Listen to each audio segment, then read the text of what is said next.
గ్రామంలో 3 కోట్ల వ్యయంతో ఎస్సీ సాంఘిక సంక్షేమ శాఖ బాలికల వసతి గృహంకు శంకుస్థాపన చేశారు ఎమ్మెల్యే వర్లకుమార్ రాజా. అలాగే గత ప్రభుత్వం చేయలేని అభివృద్ధిని కూటమి ప్రభుత్వం 17 నెలల్లో చేసి చూపించిందన్నారు. పేదల కోసం ఎన్నో సంక్షేమ కార్యక్రమాలను చేపట్టామన్నారు.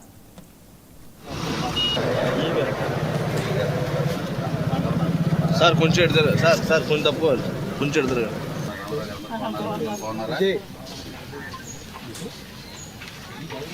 రామారావు గారు ఇటు చూడు.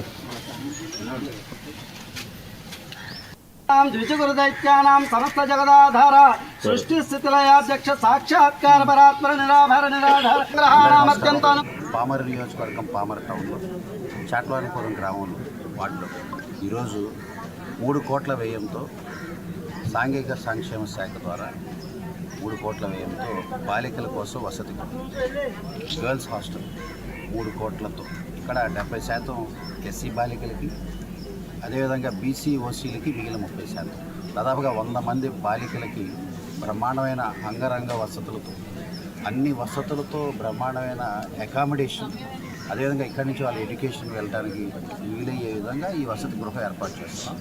ఇది ఒక చరిత్ర, ఎప్పుడూ లేదు.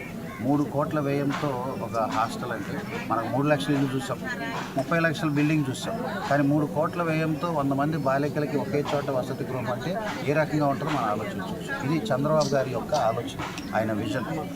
మన ఎస్సీ బీసీ బాలికలకి ఎప్పుడు అండగా ఉండాలి, వాళ్ళకి విద్య విషయంలో కానీ, అదేవిధంగా ఇట్లాంటి వసతుల విషయంలో కానీ, అదేవిధంగా స్కాలర్షిప్స్ విషయంలో కానీ, వాళ్ళకి వెల్ఫేర్ విషయంలో అన్ని విషయాల్లో అండగా ఉండే మంచి ప్రభుత్వం ఈ కూటమి ప్రభుత్వం. దాంట్లో భాగంగానే అధికారం వచ్చిన ఈ 15 నెలల్లోనే గత 6 నెలల క్రితమే ఇది గ్రాంట్ శాంక్షన్ అయింది, టెండర్ ప్రాసెసింగ్ అయింది. ఈరోజు కాంట్రాక్టర్ అందరూ కూడా వచ్చి ఈరోజు అందరి సమక్షంలో, అధికారులందరి సమక్షంలో ఈరోజు బ్రహ్మాండంగా ఈ శంకుస్థాపన కార్యక్రమం చేశాం.